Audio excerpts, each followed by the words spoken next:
Hey Cheyenne, this is Mr. Binion.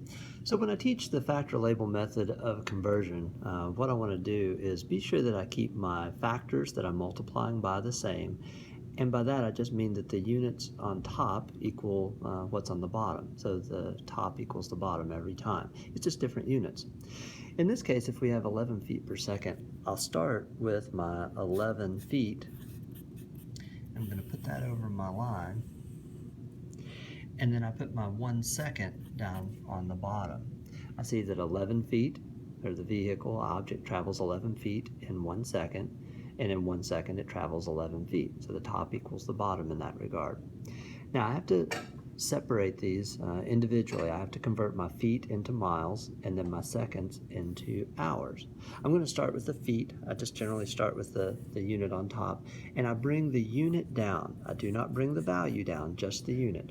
So transfer feet down to the bottom, and then I convert that into something closer to miles.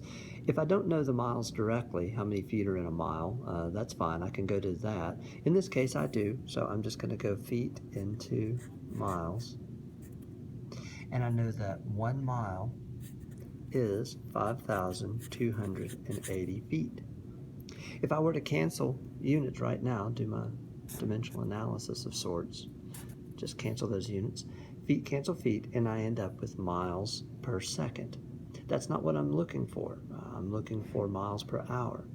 All I need to do now is just continue the same thing, but now I'll make another frame, and I'm going to get rid of seconds. Put your seconds up on top and go to something closer to hours.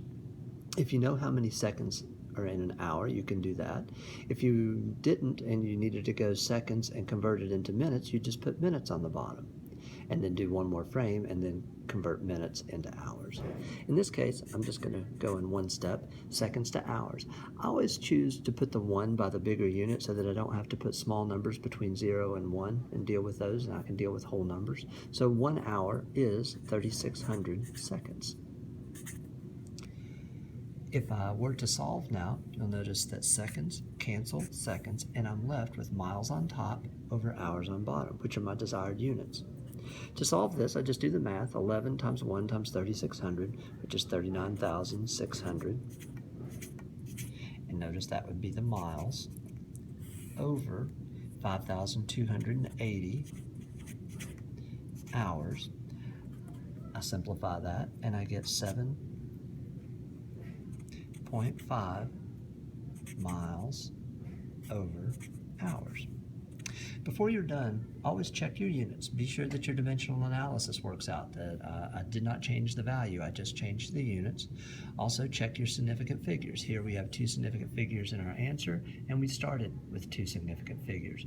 When you're doing conversions, often if you're doing especially exact conversions like kilometers and meters, 1 kilometer is 1,000 meters, that's an exact conversion. It's really, instead of just 1 kilometer, it's 1.000 to infinity. So you don't have to worry about significant figures in these as much. In this case, we just have 2 significant figures here, and we're going to have 2 significant figures down here. The last thing is to check to be sure that your answer is reasonable. If you're not sure if 7.5 miles per hour seems about the same velocity or speed as 11 feet per second, then you can always ask Siri. Just say, Siri, convert 11 feet per second into miles per hour, and daggone if she'll tell you. And so that works pretty well. All right, so check your units, check your significant figures, be sure your answer is reasonable, and you should be good to go. All right, good luck. Thanks. Bye.